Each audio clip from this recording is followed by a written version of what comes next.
안녕하세요. 오늘의 데일리 뉴스레터에 오신 것을 환영합니다. 1.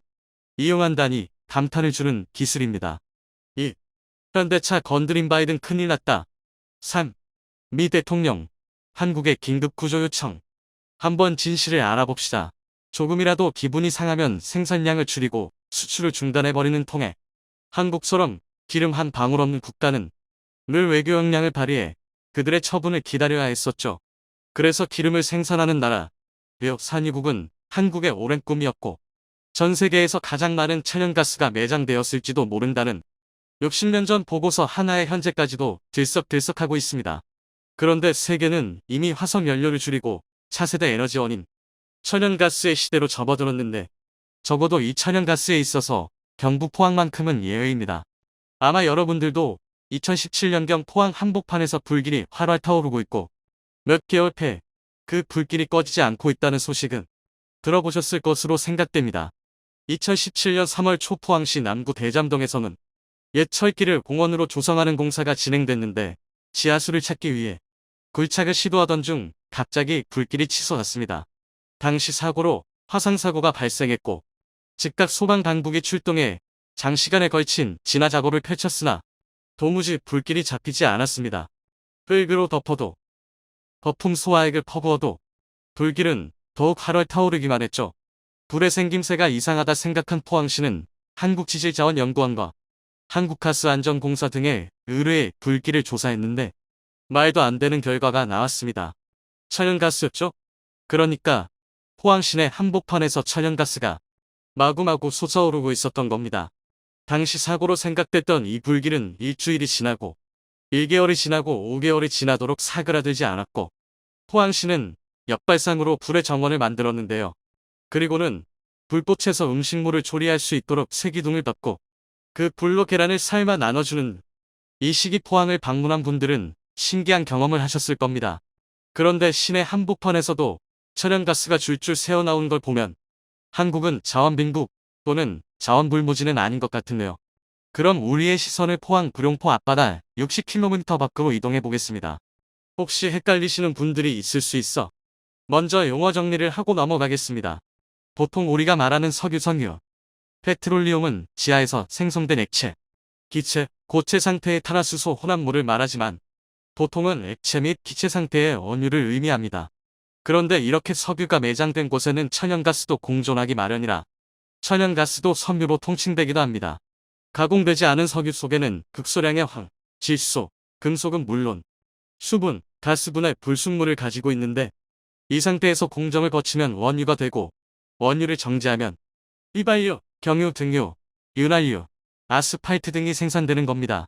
그러니까 석유는 단순히 발전소 연료로만 사용되는 것이 아니라 자동차 연료, 선박 연료, 보일러 연료, 플라스틱 원료 등등 그 쓰임새가 무궁무진하기 때문에 중요한 것인데요. 그런데 그간 한국은 기를 한 방울 나지 않는 나라라는 조금은 아쉬운 타이틀을 가지고 있었는데 이 타이틀은 박탈당했습니다. 왜냐면 2004년 7월에 한국이 공식적으로 산유국이라는 타이틀을 갖게 됐으니까요. 어떻게 된 일일까요? 우리나라는 2004년 7월부터 2021년 12월 31일까지 공식적으로 산유국이라는 지위를 누렸습니다. 바로 동해 가스전 덕분입니다. 동해 가스전의 역사는 곧 한국 자원 개발의 역사이기도 한데요. 1970년대부터 미국과 프랑스 등의 소재한 석유 메이저 기업들은 한국 동해에서 수차례에 걸친 탐사 및 시추 작업을 진행했었지만 석유 가스전 발견에 실패하고 철수했지만 실제로 석유와 천연가스를 뽑아낸 동해가스전은 석유공사가 독자적으로 탐사 시추 개발했습니다. 결코 선진국의 기술에 뒤처지지 않는다는 의미죠. 어쨌든 1998년 7월 가스층을 발견한 이후로 경제성평가, 시추, 생산시설 건설 등의 과정을 거쳐 실제로 천연가스 생산을 시작했습니다. 울산 남동쪽으로 58km 떨어진 해역에 자리한 동해 가스전은 2021년 12월 31일 생산을 종료할 때까지 원유 4,800만 배럴에 해당하는 양의 천연가스를 생산했는데 수입 대체 효과가 2조 7천억 원에 이릅니다. 덕분에 한국은 공식적으로 세계 95번째 산유국이 되었.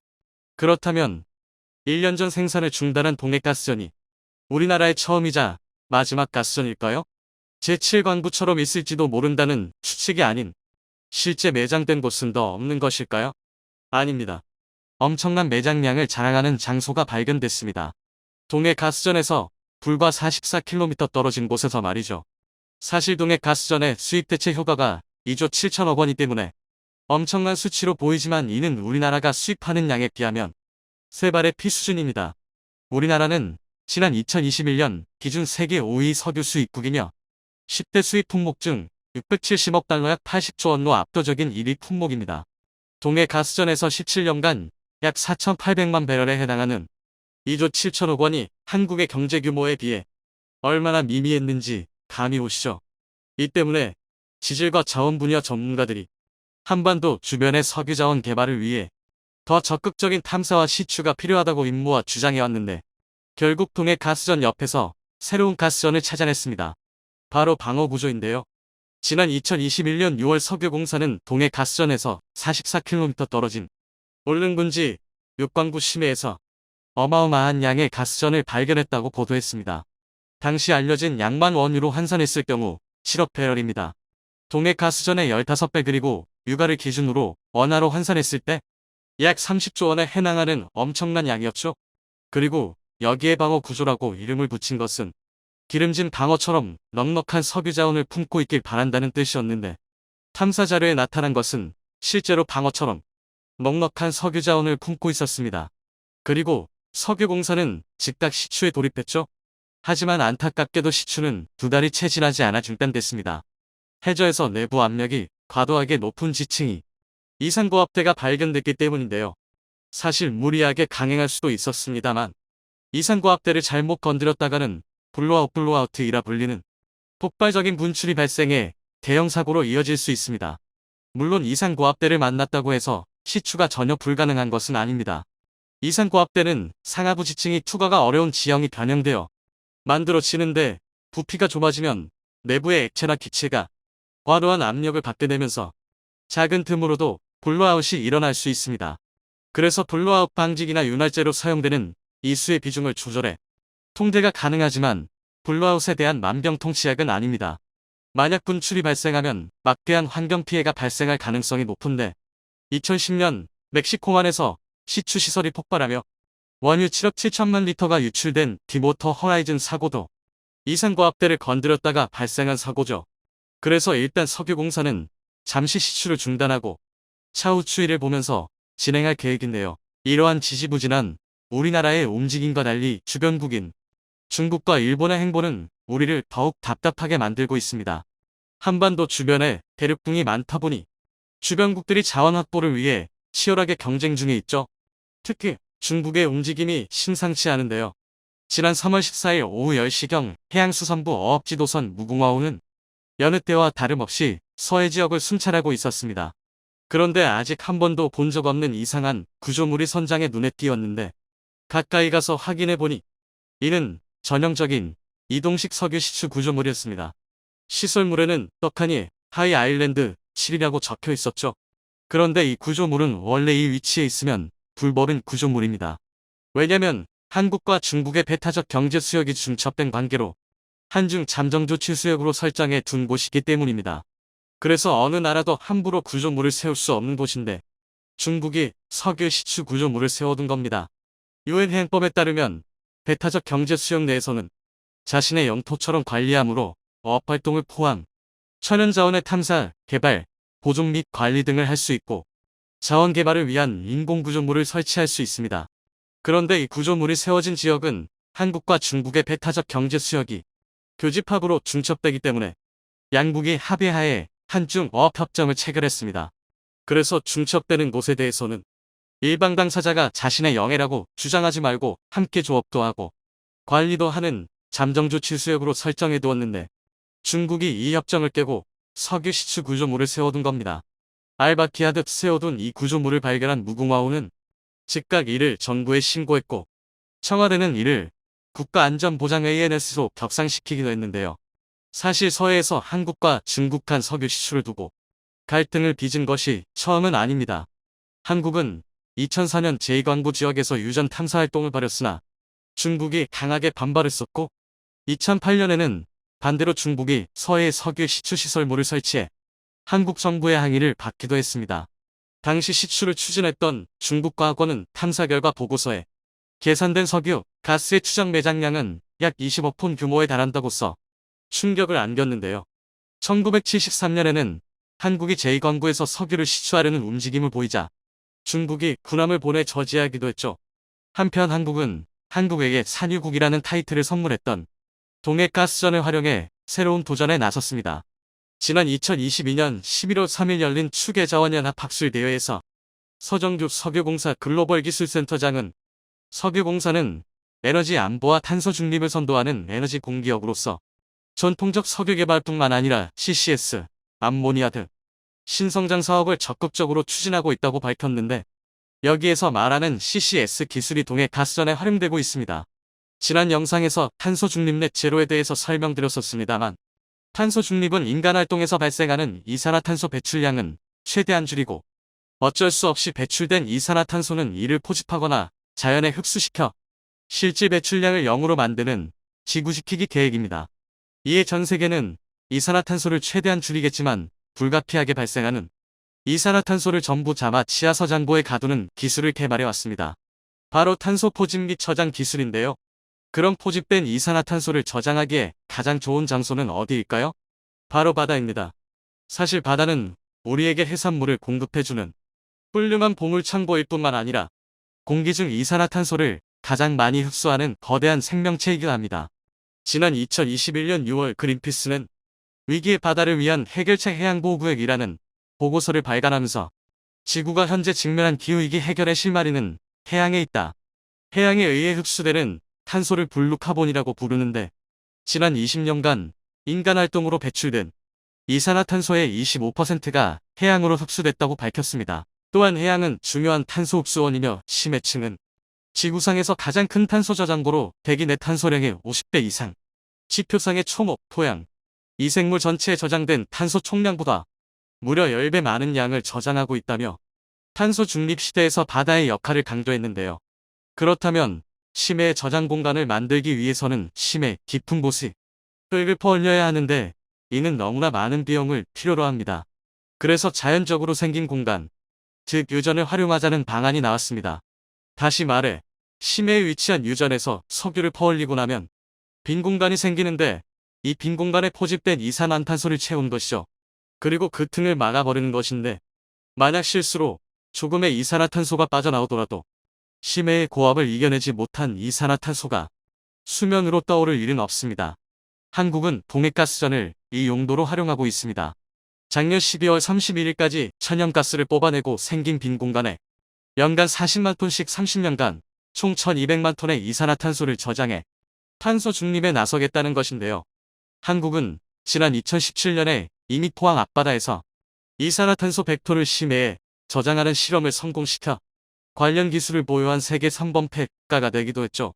시장조사업체 리서치앤마켓 리서치앤마켓츠에 따르면 글로벌 CCS 시장 규모는 2020년 41억 달러에서 2026년 94억 달러 11조 5천억 원로 연평균 15.7%씩 성장할 전망입니다.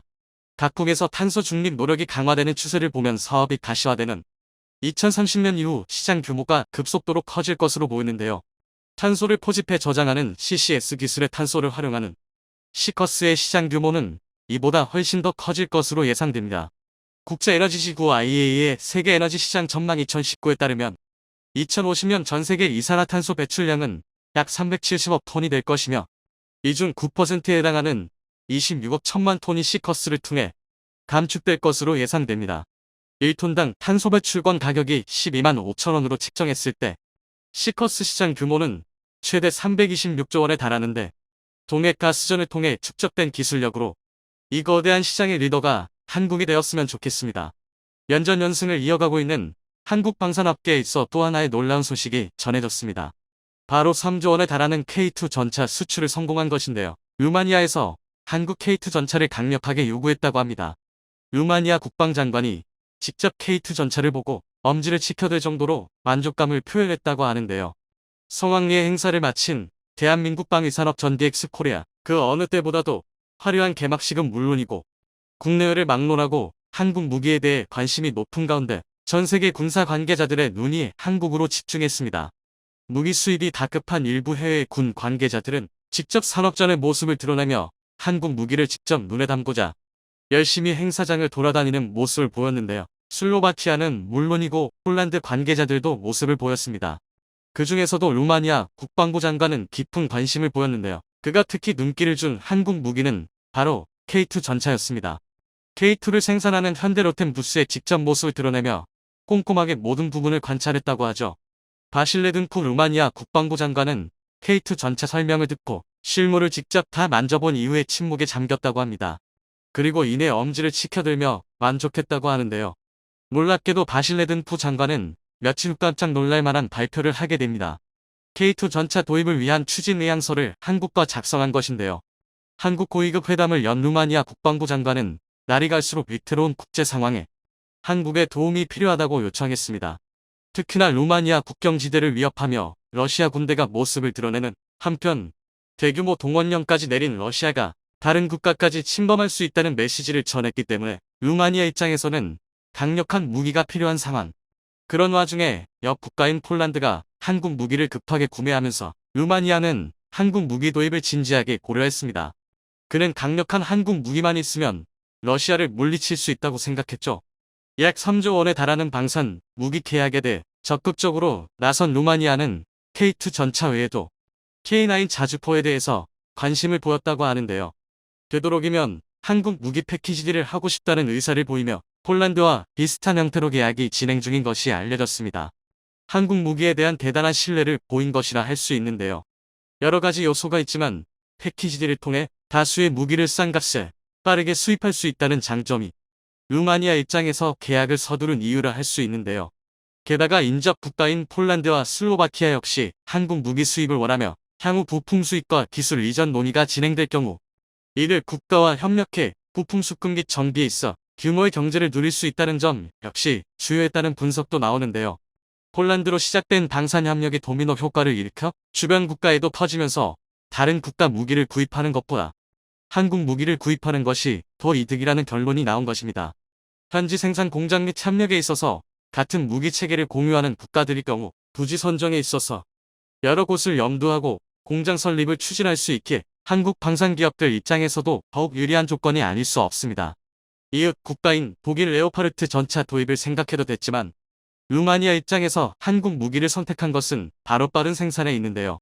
현재 동원령을 내리며 빠른 수의 군인 확충을 목표로 한 러시아가 무슨 짓을 저지를 수 있을지 모르기 때문에 루마니아 입장에서는 전차 수입을 마냥 기다릴 수 없는 상황입니다. 그렇기에 가성비 면에서 전 세계 최고를 자랑하고 앞길 완벽 준수와 기술 이전에 있어 완벽한 이전을 자랑하는 대한민국 무기를 루마니아 입장에서는 거부할 이유가 없던 것이죠. 하지만 모든 조건이 완벽해 보인 K2 전차 도입에 있어 루마니아는 상당한 고민을 해야 했다고 합니다. 특히 기존 전차들이 소련제라는 점이 큰 고민이었다고 하죠. 루마니아의 현재 주력 전차는 구소련 시절 제작된 T-55A 전차입니다. 1세대 전차인 이 전차는 소련을 포함해 동유럽권에선 베스트셀러 제품으로 큰 인기를 누린 제품이다. 전면 장갑 200mm, 주포구경 100mm, 최대 속도 48kmh를 자랑하며 무게도 36톤가량으로 동유럽 환경에서 무리 없이 작동되는 전차입니다. 게다가 구구형 톱탑은 어느 방향에서든 큰 경사각도를 확보할 수 있어 포격 시 사거리 확보에 용이하다는 특징을 지니고 있습니다. 전면 장갑 역시 현재 기준으로도 포탄을 튕겨내거나 막아낼 수 있을 정도로 비교적 높은 방어력을 가진 제품인데요.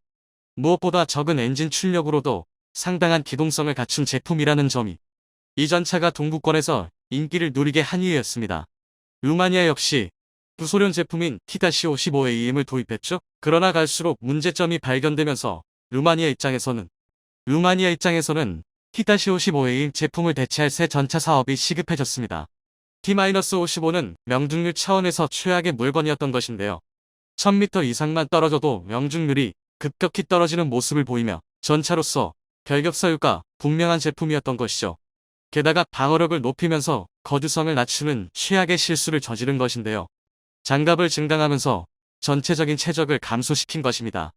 차내 여유용적이 극단적으로 감소한 덕분에 운용하는 사수들은 T-55의 좁은 실내에서 고통을 받아야 했죠. 게다가 최적이 줄어들면서 보조 무장과 기타 무장을 갖출 수 없게 되면서 드론이 날아다니는 현대전에서 아무런 쓸모를 보일 수 없는 물건이 되었습니다.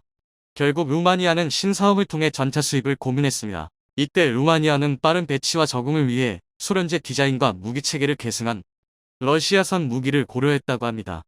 기존 T-55A인 무기에 익숙한 루마니아 병사들을 위한 처사였죠. 하지만 정치적인 문제가 개입되었습니다. 러시아와 루마니아는 오랜 앙금을 지닌 국가로 루마니아 입장에서는 러시아 무기를 받는 것은 적의 무기를 수입하는 것이기에 탐탁지 않아 했습니다.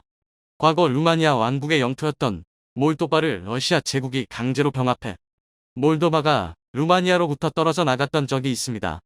이 사실에 항상 분노한 루마니아인들은 러시아를 경원시했는데요. 무기 도입에 있어서도 이는 마찬가지였습니다. 아무리 급하다고 해도 러시아 무기는 받지 말자는 의견이 있었기에 루마니아는 결국 사업 방향을 다른 곳으로 틀게 됩니다. 가장 먼저 고려한 대안은 독일이었죠.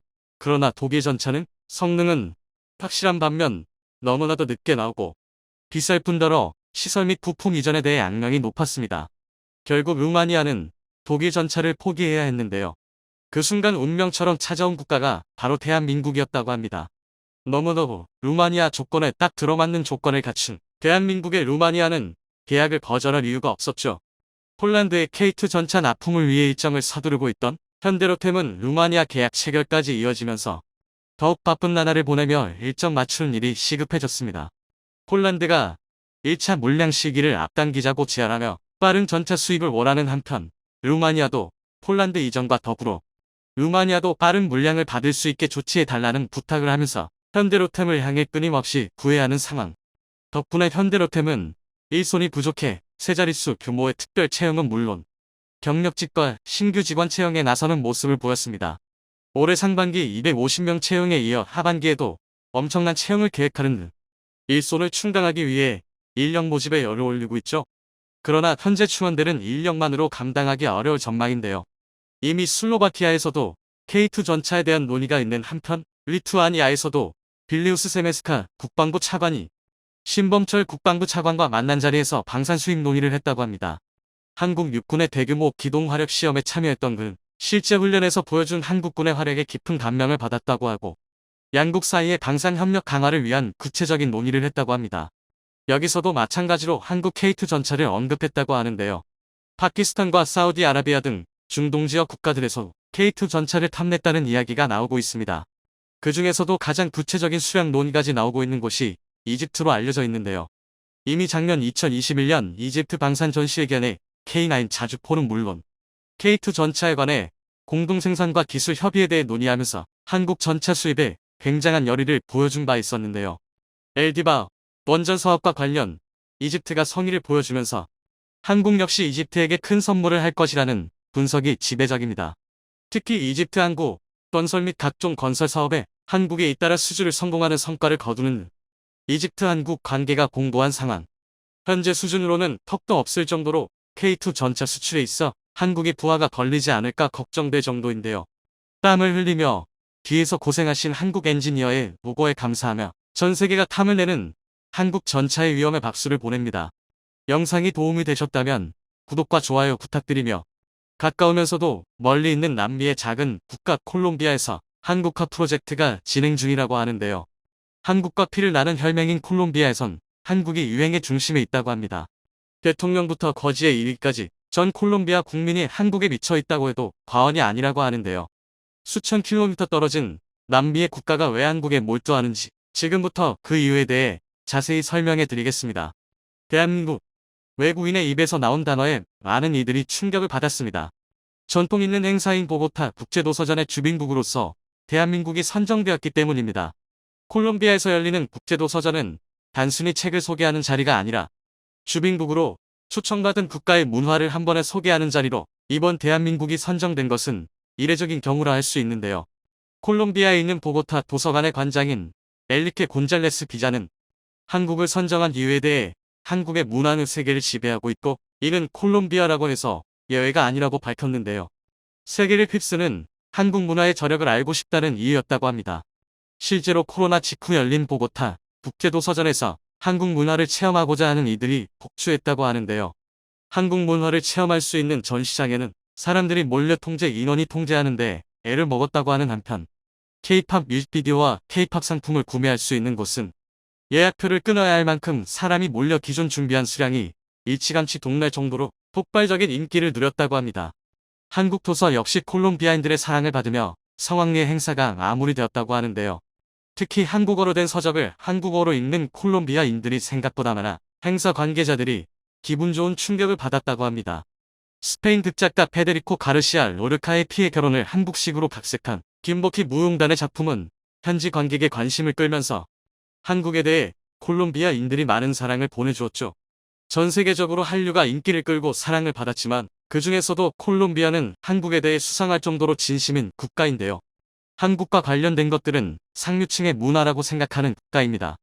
예를 들어 삼성에서 발매한 스마트폰을 누군가가 들고 다니면 그 사람은 콜롬비아에서 상류층에 속하는 인물이라는 표시입니다.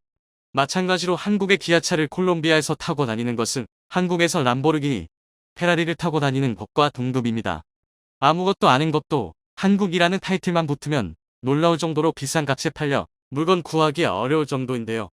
코로나가 기승일 무렵 한국산 KF-94 마스크는 엄청난 인기를 끌어 다른 마스크에 비해 5-10배 이상의 비용에도 불구하고 물량을 구하지 못하는 일이 일어날 정도라고 하죠. 다른 국가와 달리 콜롬비아에서 이렇게까지 한국의 인기를 끄는 이유는 대체 무엇일까요? 놀랍게도 콜롬비아 지배계층이 주도한 유행이라고 합니다. 과거 6.25 전쟁 당시 한국에게 지원군을 보낸 콜롬비아는 한국과 혈맹관계를 유지할 정도로 깊은 사이를 유지하고 있는데요. 전쟁에 참아서 아무것도 없던 한국이 세계 선진국 대열에 합류하는 것을 본 콜롬비아 지배층이 충격을 받았다고 합니다. 자신들의 도움을 받을 정도로 아무것도 없던 나라가 어떻게 유럽과 일본 등 주요 선진국과 어깨를 나란히 할 수 있었는지 콜롬비아인들은 도저히 알 수 없었다고 하는데요. 후안 산토스 콜롬비아 전 대통령은 그런 한국의 감명을 받았다고 합니다.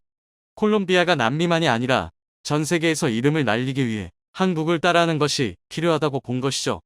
그래서 그는 앞장서서 한국 따라잡기에 나섰다고 합니다. 본인조차 친한파로 스스로 칭할 정도였죠. 과거 후안 산토스 전 대통령이 한국을 방문했을 때 그는 한국이 과거와 같은 위기에 처한다면 콜롬비아는 언제든지 똑같은 행동을 할 것이라며 파격 선언을 했는데요. 의례적인 발언이 오가는 외교석상에서 보기 힘든 말이었습니다. 그만큼 콜롬비아는 한국 따라잡기에 진심을 보이고 있는 국가입니다. 그의 후임자인 이반 두케 마르케스 대통령 역시 한국을 방문해 한국이 보여준 우위를 잊지 않겠다고 말하며 혈맹인 한국에 대해 의리를 지키겠다고 선언하기도 했죠. 말만 한 것이 아니라 실제로 군대는 물론이고 경제 시스템에 이르기까지 한국 물건을 수입하는 모습을 보였는데요. 최근 콜롬비아는 한국 항공우주 산업카이 생산하는 경공격기 FA-50을 훈련기로 선정했습니다. 40년 넘게 운용하던 훈련기인 A-37B의 대책을 찾던 콜롬비아는 이탈리아 알레니아 아에르마키에서 만든 M-346을 주요 후보로 두고 이탈리아와 협상을 하던 중 돌연호흡 기체를 바꾸었는데요. 콜롬비아 정부는 물론이고 공군에서 한국의 FA-50을 쓰고 싶다고 강력하게 주장했기 때문에 이뤄진 결정이라고 합니다. 20mm 기관포를 달았고 공대공, 공대지 미사일과 폭탄을 실을 수 있는 FA-50 운동 기체 성능으로는 탁월한 제공 능력을 보여주는데요. 기존에 진행되던 거래도 뒤엎을 정도로 콜롬비아는 한국 무기를 진심으로 원한 것이죠. 한국은 FA-50 외에도 함대한 미사일인 해성을 수출하기도 했으며 해군에서 퇴역한 안양함과 익산함을 콜롬비아에 공여하기도 했습니다. 과거 콜롬비아가 한국에게 지원군을 보내준 것에 대한 은혜라고는 하지만 콜롬비아에서 강력하게 한국 무기를 원했다고 해서 성사된 공여라고 하죠. 이외에도 콜롬비아는 육군 사관학교 생도들에게 태권도를 의무적으로 배우도록 교육 시스템을 마련했는데요. 기존 콜롬비아 육사 생도들은 가라데 교사를 일본에서 초청해 가라데를 기본 소양 교육으로 배워야 했습니다. 그런데 한국에 감화된 산토스 전 대통령 시절부터 가라데 대신 한국의 태권도를 육사생도에게 보급하면서 한국 태권도 교관이 콜롬비아 육사생도들에게 태권도를 가르쳤습니다.